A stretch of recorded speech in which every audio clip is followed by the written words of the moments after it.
am Professor Eytan Gilboa. I am the director of the School of Communication and of the Center for International Communication at Bar-Ilan University in Israel. I am a political scientist and an expert on international communication, working on Israeli politics, American politics and foreign policy, and American-Israeli relations. Conflicts are always resolved one way or the other. In international relations theory, we have a good way to assess the chances of a conflict to be resolved. This method is called ripeness. Ripeness means that the two sides to a conflict, or even if there are more than two sides, have to conclude that the only way to resolve the conflict is by peaceful means and not by violence. They also have to acknowledge and to recognize that in order to reach an agreement, both sides have to reach a compromise. You can't get all that you want. If you insist on getting all that you want, there would be no resolution and no agreement. Also, it's very important to have third parties sometimes helping sides who find it very difficult to conduct negotiations. But third parties cannot dictate the results of the negotiations. They can help to start negotiations, but then they should leave the area for direct negotiations between the sides. In the Israeli-Palestinian case, there are too many problems related to the nature of the conflict. It is not just territory. We know now it's much more than that. It's a certain interpretation of religion, it is culture, it is politics, and it's history. And if you ignore those and think, oh, it's just Israeli withdrawal, and then you have a Palestinian state, and then you have peace, seems that this is not working. We have a good example of peace between Israel and Egypt that has lasted since 1979. It's not the best agreement. I would have expected to have more people-to-people contacts and to have more tourism and trade and openness, but obviously this kind of agreement is much better than conflict and violence. So I assume that even if we have tomorrow an agreement with the Palestinians, then it would look like the Israeli-Egyptian peace and not necessarily like the kind of peace agreements we have in Europe between, say, the Germans and the French achieved after World War II. We have a lot of respect for any religion, including Islam. The problem is not Islam. The problem is with political interpretations and manipulations of Islam for purposes that have nothing to do with Islam or religion. When political Islam is using violence, obviously this is not something that you find recommendations for in the Holy Scriptures. So I think that there is a lot of potential for good relations between Islamic countries and Israel and the Jewish state. People think that Islam means Arabism, but there are more Muslims who are not Arabs than the other way around. The biggest, I think, Muslim country is Indonesia, and Turkey is a big Muslim, but not an Arab country. So I think that in the West we see too many generalizations about Islam, and I think the tragedy is that people refer to Islam as political Islam and to those movements, radical movements, which are abusing religion for political purposes. I think that Turkish-Israeli relations has been very important for achieving stability and progress for both countries.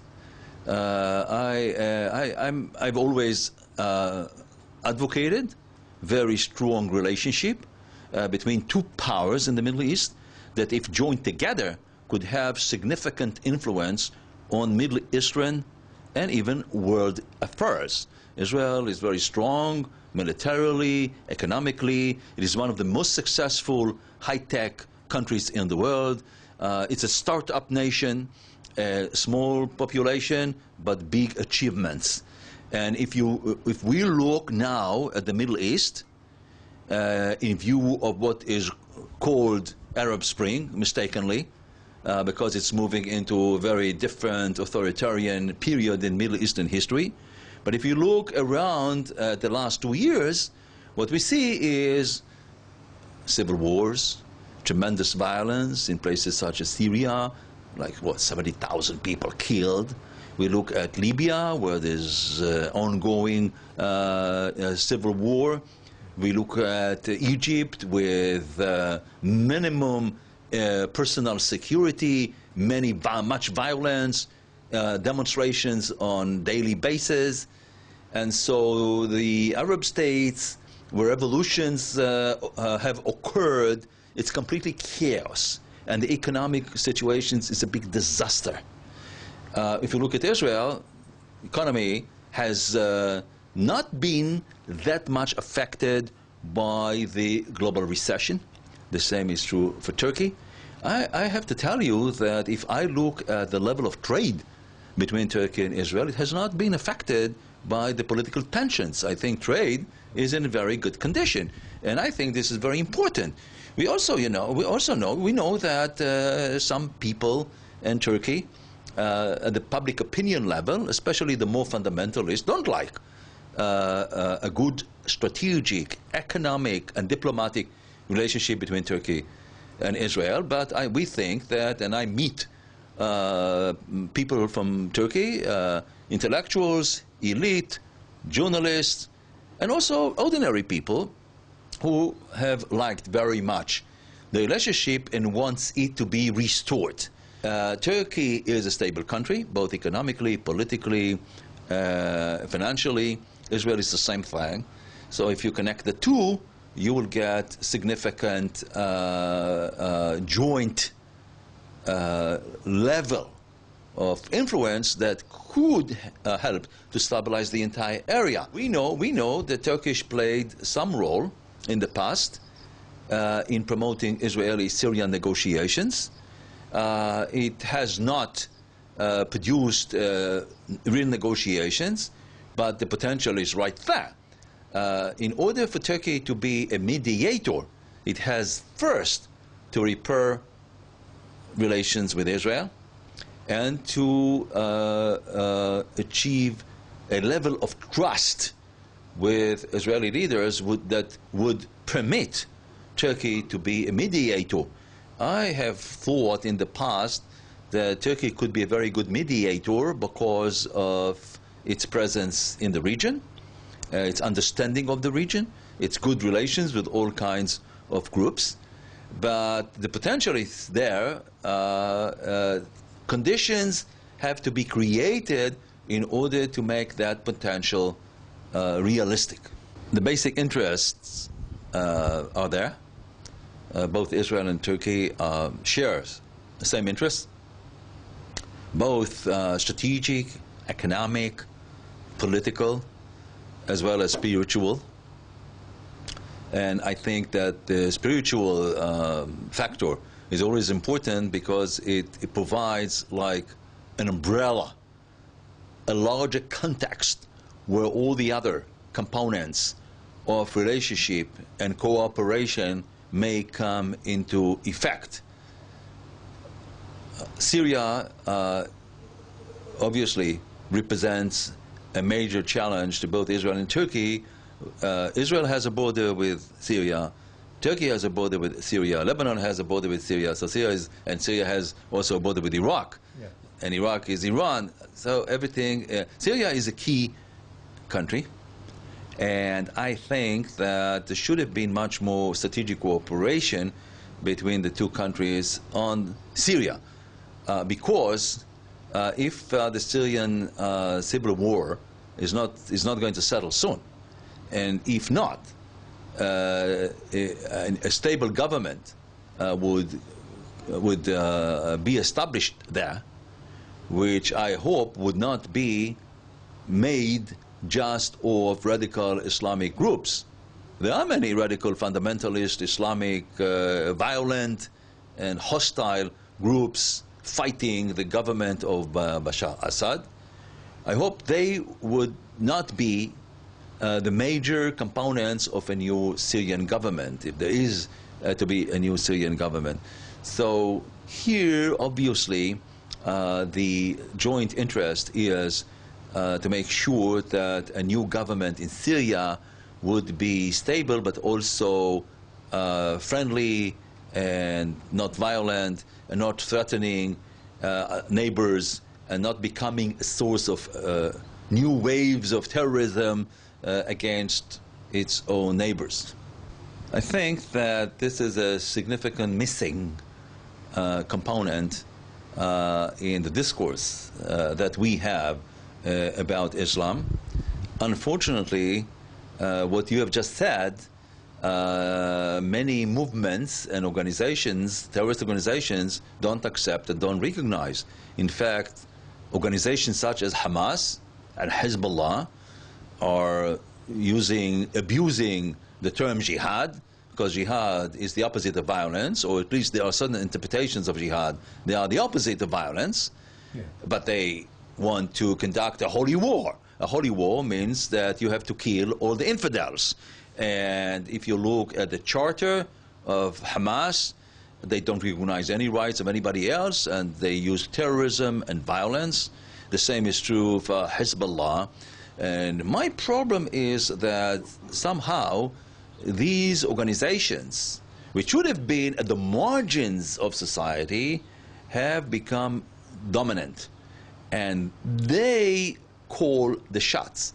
They dictate foreign policy and national security behavior.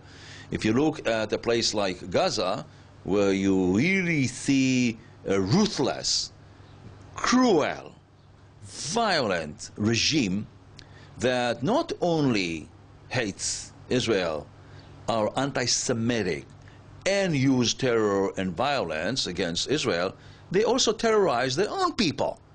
There is no measure of any democracy in Gaza. People are afraid to speak. All the communication, all the media are tightly controlled.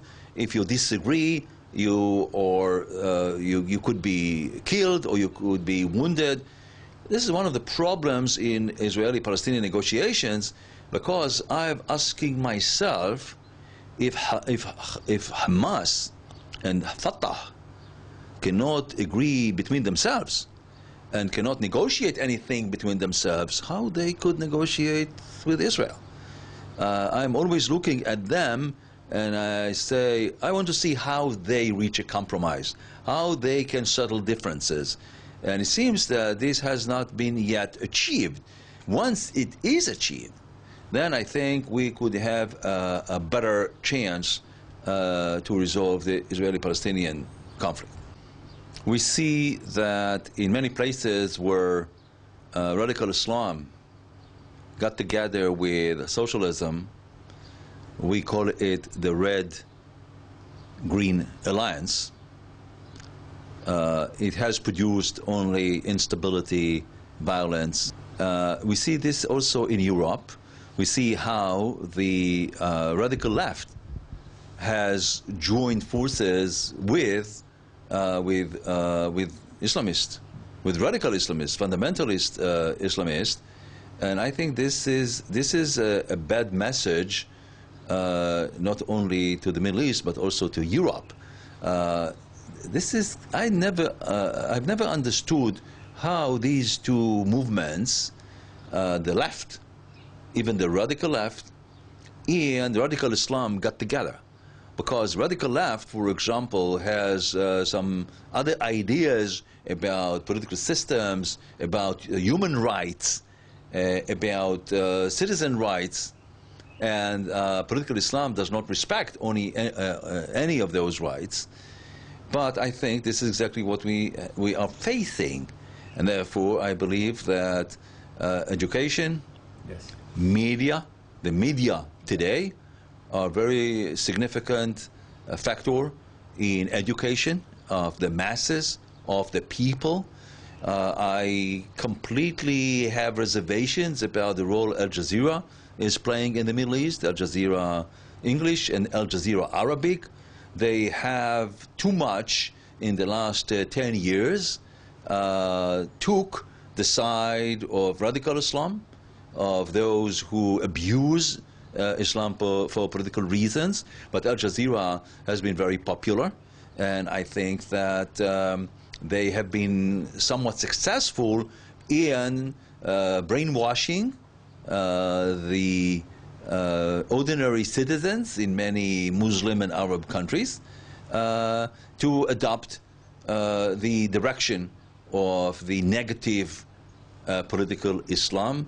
This has to be changed by television, the social media networks, which have become very important.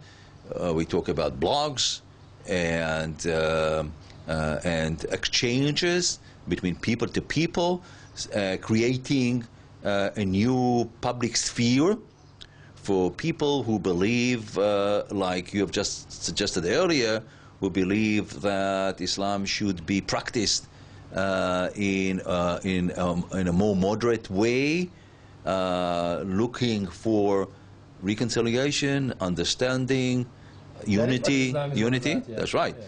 But others are doing exactly the opposite. So against network, we have to use a counter network, a network that would do exactly the kind of things that you were talking about.